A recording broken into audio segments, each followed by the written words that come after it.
This is Math 6, Lesson 6-5, Solving Equations by Multiplying. Many projects will require you to solve an equation that will involve fractions. Many things that you do throughout your life will involve fractions because life is a bunch of partial things, not whole things all the time, so you'll have to deal with fractions. The multiplication property of equality states that if you multiply each side of an equation by the same number, the two sides will remain equal. It's the teeter-totter thing again. Making sure that the teeter-totter stays balanced. As long as you do the same thing to both sides of the equation will stay balanced. So if I'm going to solve equations by multiplying, I first have to figure out what they did. If I look at number 1, it says x over 2 equals 15, which means they took x and divided it by 2. I must undo division by 2. The reciprocal of division, or the inverse of division, is multiplication.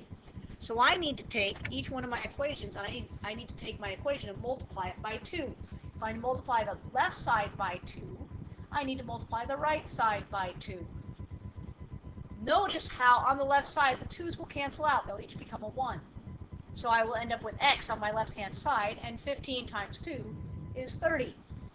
Solving multiplication equations are much easier than solving equations with fractions where you're adding or subtracting.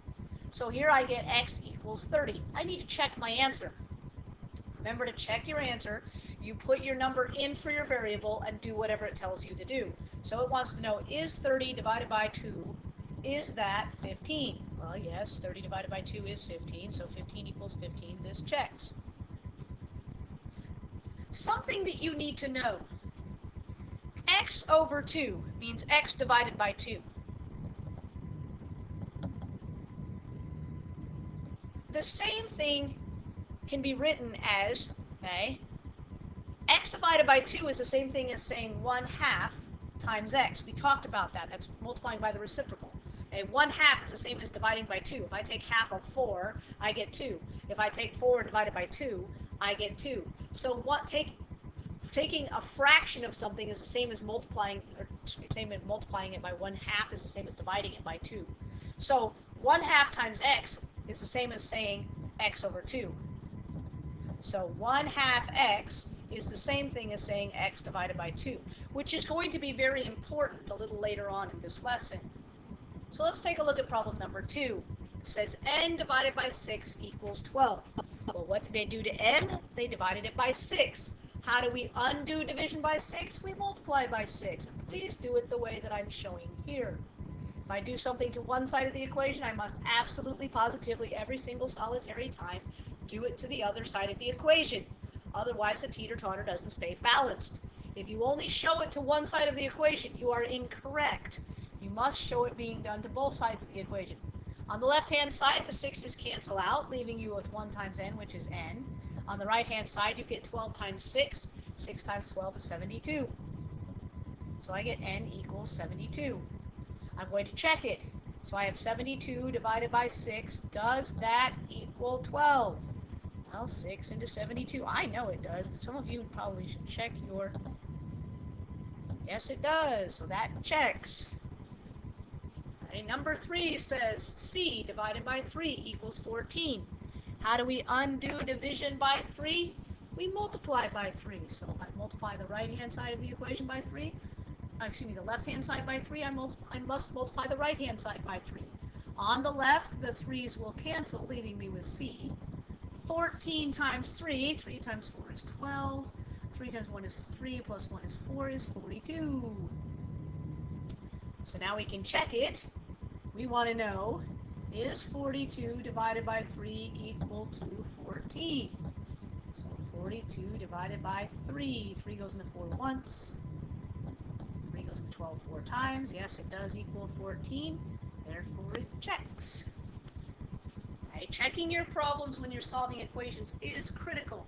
Boxing your answer is also very helpful because, as you can clearly see, the problems can become quite messy.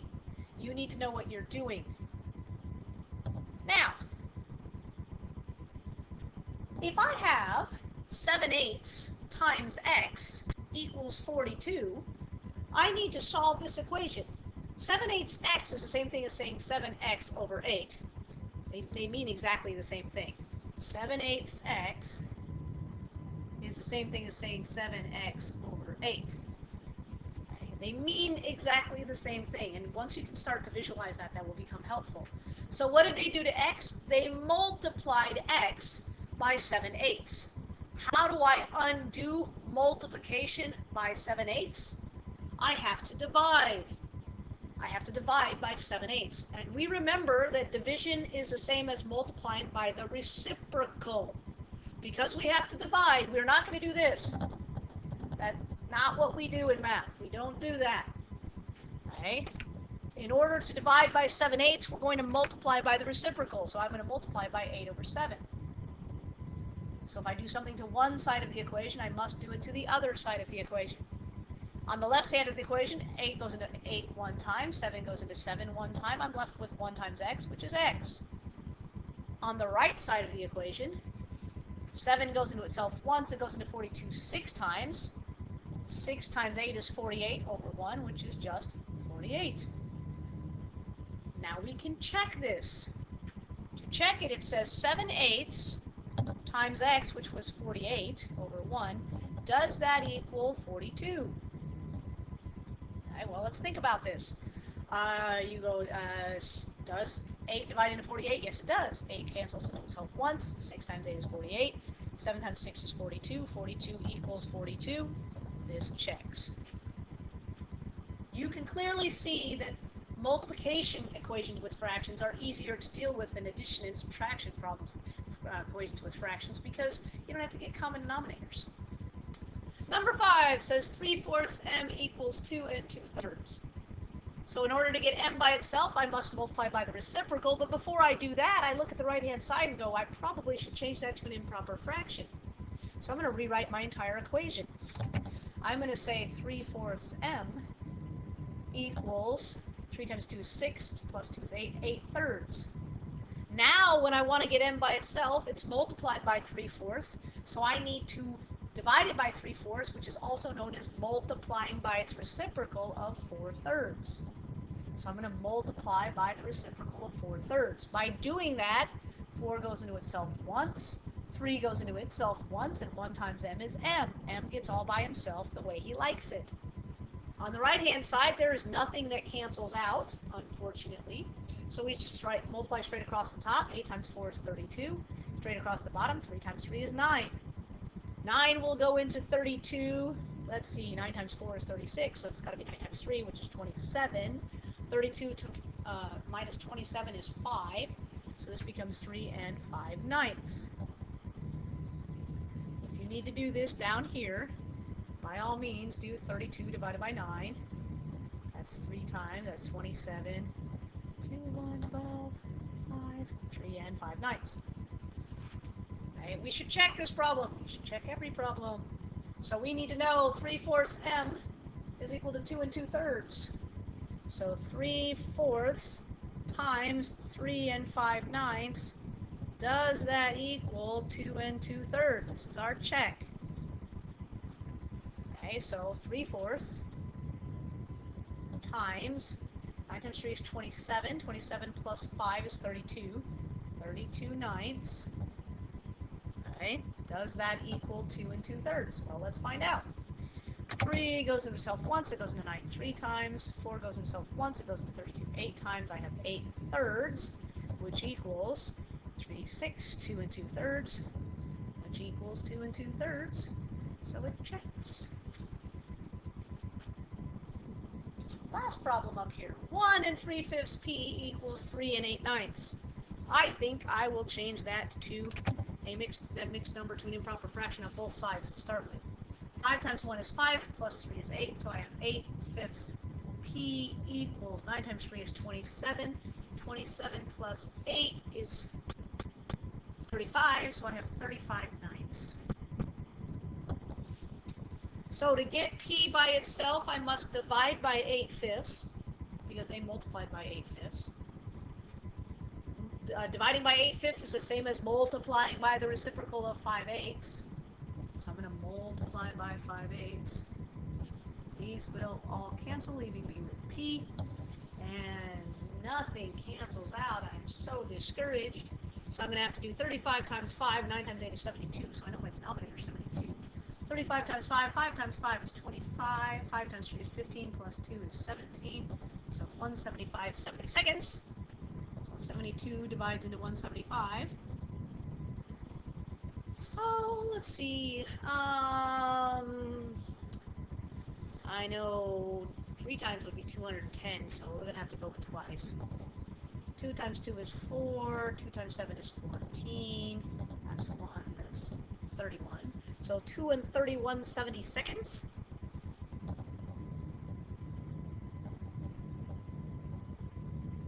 So P equals 2 and 31 70 seconds. Now we can check this. To check it, I have to go back to my original problem, which is 1 3/5 P equals 1 3/5 P equals, I don't remember what it equals, 3 8/9.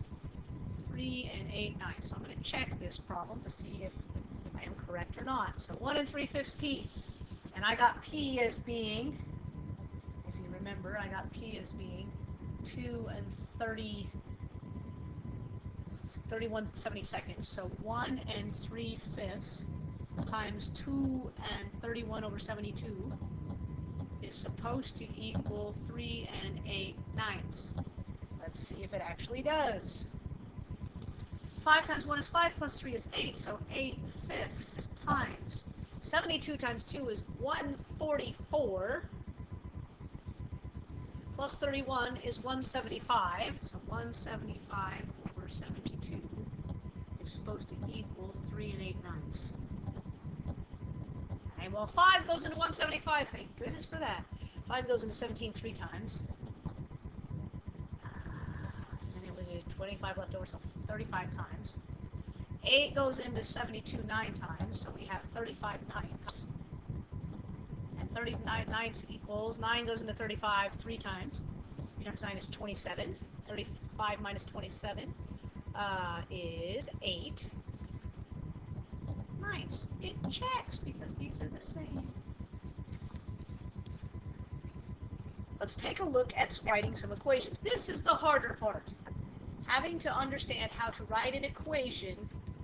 Remember, when you write an equation, you must define a variable, and we need to write it algebraically. So we're not going to say x equals this times this, or x equals this divided by this. That's not an algebraic equation. We need to make sure we set this up algebraically. It says the volunteer group has 13 yards of material to make flags for Community Day. Each flag uses 5/8 yards of material. How many flags can the group make? Okay. So we know that if we know the amount of fabric per flag,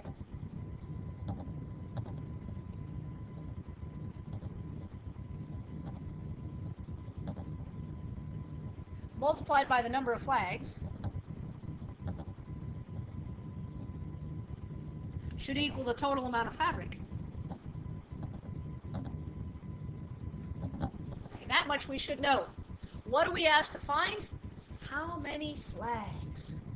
This is what we're asked to find. So I'm going to define my variable. I'm going to let f equal number of flags because I like it.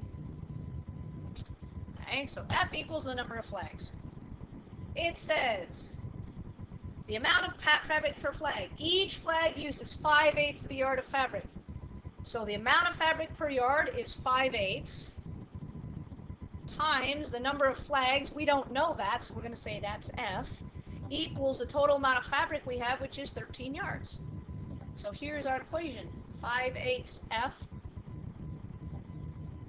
equals 13. So we took f and multiplied it by 5/8. So to solve it, we must divide by 5/8, which is the same as multiplying by the reciprocal, which is 8/5. So these will all cancel out, leaving you with f. 13 times 8. I'm not really good with my 13s times table, so I'm going to do that over here. 8 times 3 is 24. 8 times 1 is 8, plus 2 is 10, so this becomes 104/5. 104 divided by 5. 5 goes into 10 twice. 5 does not go into 4, so it's 20 4/5. So F equals 20 and 4/5. Now wait a second. It asked us how many flags can we make. Can we make 4/5 of a flag? That's going to be a funny looking flag. So with the amount of material we have, even though technically we could make 20 and 4/5 flags, we really can only make 20 flags. We can only make 20 full flags. You don't go to the store and say, I'd like to purchase a United States flag, please, and they give you a flag and they forget the corner that has the stars that has all the stars on it. Oops, we ran out of fabric. You don't get that part of your flag. Your flag would look pretty silly. So at most we can make 20 flags. So it asks how many flags can you make? How many flags can the group make? The group could make 20 flags.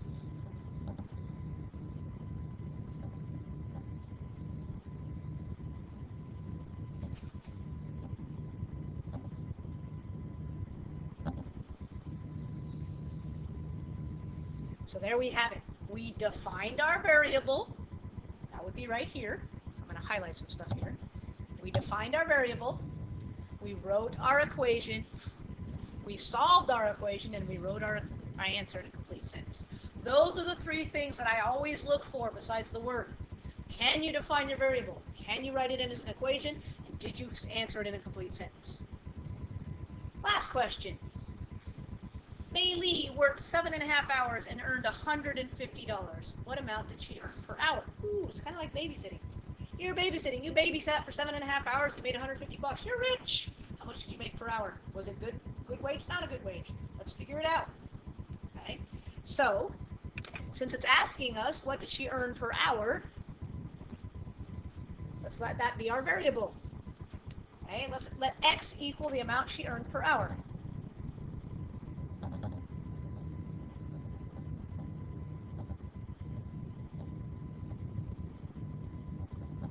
Okay. So the amount she earned per hour times the number of hours she worked has to equal her total amount. Amount per hour multiplied by number of hours has to equal total dollars. So let's figure this out. How much did she make per hour? We do not know. So that is X. Multiplied by number of hours. We do know that. That's right here. 7.5.